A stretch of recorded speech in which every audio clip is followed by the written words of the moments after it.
Assalamualaikum warahmatullahi wabarakatuh. Kami dari kelompok 8 ingin mempresentasikan tentang kepemimpinan dan perilaku kerja dalam bisnis internasional. Saya Dina Zafarina. Saya Ulan Melinda. Saya Marcella Anggunita. Saya Helsia Maulidia. Saya Viva Humairah. Saya Muhammad Bagas Wiratno. Bisnis internasional. Bisnis internasional muncul karena suatu negara memiliki kebutuhan yang tidak mampu dipenuhi sendiri. Namun, seiring berjalannya waktu, bisnis internasional telah berkembang menjadi suatu usaha yang tidak hanya sekedar memenuhi kebutuhan negara, tetapi juga menjadi cara hidup manusia dalam mencari peluang keuntungan dari bisnis ini. Globalisasi dalam bidang perdagangan memberikan kesempatan bagi perusahaan yang dapat bersaing untuk memperluas usaha dan pemasaran mereka. Hal ini juga menjadi tantangan bagi perusahaan atau negara yang tidak memiliki daya saing yang kuat. Perdagangan internasional mengharuskan perusahaan untuk tidak hanya fokus pada keunggulan komparatif, tetapi juga harus menonjolkan keunggulan kompetitif mereka. Pertumbuhan bisnis internasional yang memasuki pasar suatu negara tidaklah semudah yang diperkirakan, karena ada banyak faktor yang perlu diperhitungkan sebelum memulai usaha di tingkat internasional. Hal ini disebabkan karena bisnis internasional akan melibatkan orang-orang dari berbagai negara yang tentu memiliki beragam cara perilaku, budaya, dan agama.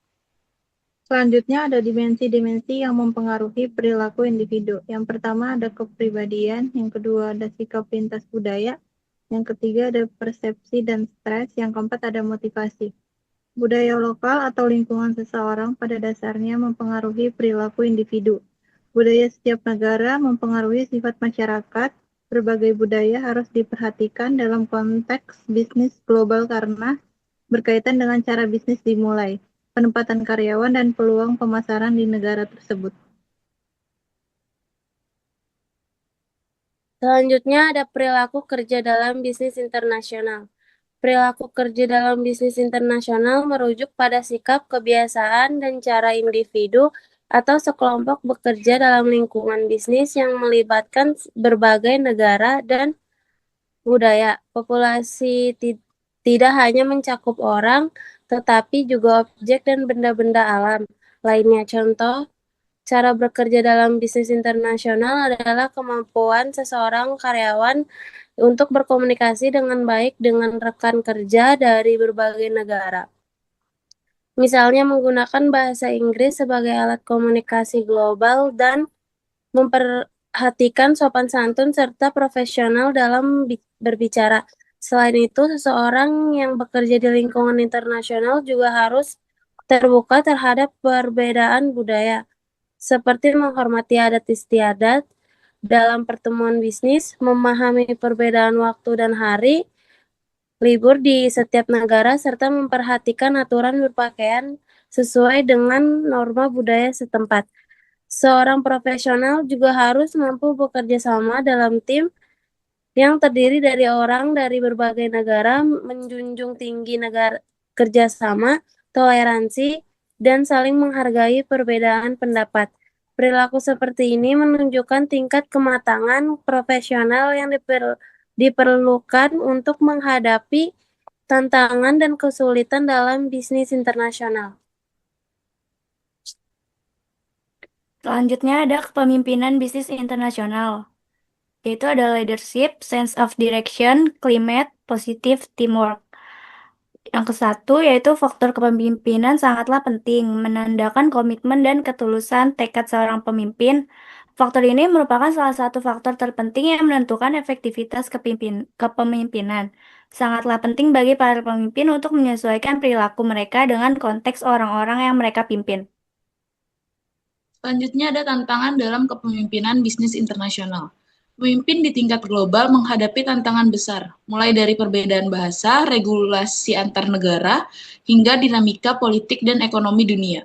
Oleh karena itu, seorang pemimpin harus memiliki visi yang jelas, keterampilan manajemen resiko, serta kemampuan negosiasi yang baik.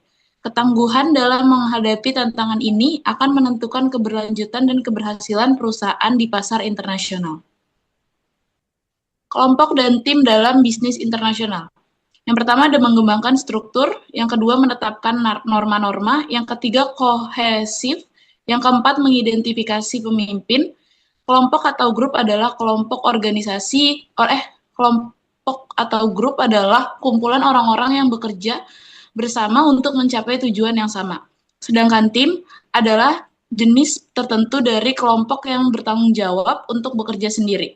Struktur peran tim yang efisien memiliki ciri-ciri norma memperkuat kinerja tinggi, benar-benar kepemimpinan yang kohesif, dukungan informal terhadap pencapaian tujuan perusahaan, berpotensi mencapai efektivitas yang maksimum. Simpulan presentasi. Bisnis internasional lahir dari kebutuhan antar negara yang saling melengkapi dan kini berkembang sebagai sarana ekspansi pasar serta perolehan keuntungan globalisasi, memberikan peluang besar bagi perusahaan yang mampu bersaing, namun juga menghadirkan tantangan bagi yang kurang siap. Oleh karena itu, pemahaman terhadap perbedaan budaya, kepribadian, motivasi, dan sikap lintas negara menjadi kunci untuk beradaptasi secara profesional. Selain itu, kepemimpinan dengan visi jelas, kemampuan beradaptasi, serta tim yang solid dengan kerjasama yang kohesif sangat menentukan keberhasilan dalam menghadapi dinamika bisnis internasional. Sekian dari kelompok kami. Wassalamualaikum warahmatullahi wabarakatuh.